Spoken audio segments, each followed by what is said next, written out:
amina fayda badi nyana mayala min kama kabbe kamar gono de ibisuka nya soro ka chumi kasori mamalu kuma mina fayda mdini fayda bay anya fayda ba min sama ka bo fayda tawchala ma min be imugo bala laki garska saniya nyen na fulo alaka bi garskala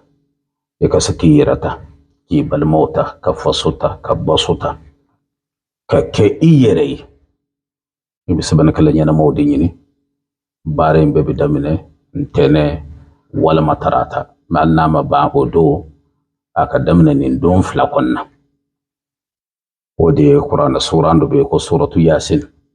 basmala na salatu kofe ka suratu yasin besebe shiya bisaba ane saba ne sabana kala faranyo gon ka nuyo sebe no bana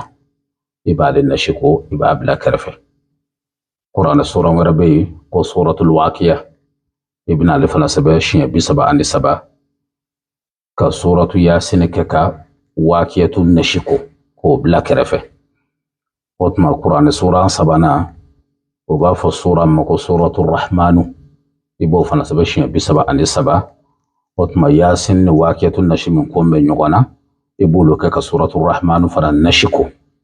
otma alaba wade wazariyati doni chawo benindo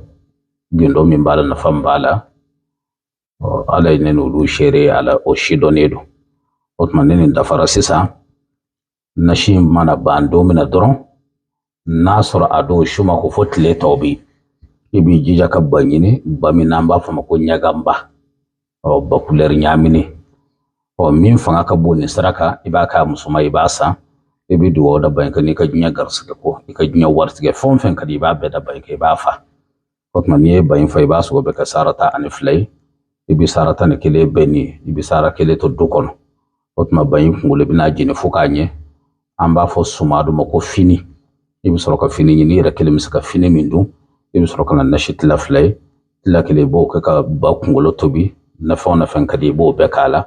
o odini fini bi duni nyogoye nashi fangile min tura balba ke balma muso